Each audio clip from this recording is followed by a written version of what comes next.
বিশ্ব ইজতেমার মাঠে হত্যাকাণ্ডে জড়িতদের ছাড় দেওয়ার অবকাশ নেই বলে জানিয়েছেন স্বরাষ্ট্র উপদেষ্টা। দোষীদের আইনের আওতায় আনারও নির্দেশ দিয়েছেন তিনি। মঙ্গলবার গভীর রাতে তাবলিগের দুই পক্ষের সংঘর্ষ হয়, এতে 4 জনের মৃত্যু হয়েছে। আহতদের চিকিৎসা চলছে ঢাকা মেডিকেলে। সেখানেও দুপক্ষের সংঘর্ষের পর বিরাজ করছে থমথমে অবস্থা। বিস্তারিত আকবর হোসেন সুমনের রিপোর্টে।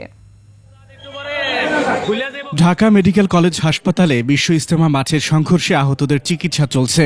মাওলানা সাদ ও মাওলানা জুবাইর অনুসারীরা সেখানেও বাকবিতণ্ডায় জড়ায়। ঘটনার সূত্রপাত নিয়ে প্রত্যক্ষদর্শীদের বয়ানে উঠে আসে সংঘর্ষের কারণ। সর্বপ্রথমে মাদ্রাসার ভিতরে ঢুকছে, মাদ্রাসার ভিতরে ছেলেগুলো ঘুমাইছিল, অল্প বয়সে 14-15 বছরের ছেলেগুলার পৃথিবীর কোনো নিয়ম নাই, কাফের হইল ছাত্রদের উপর আক্রমণ করা। পাল্টাপাল্টি দোষারোপেও দুই অনুসারীদের ক্ষোভ প্রকাশ পায়।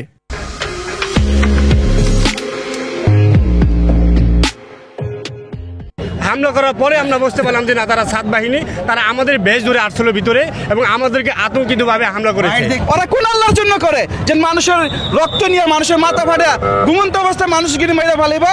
কেন এটা পাইছে কোথা থেকে? হত্যাকাণ্ডে জড়িতদের দ্রুত আইনের আওতায় আনার নির্দেশ দিয়েছেন স্বরাষ্ট্র উপদেষ্টা।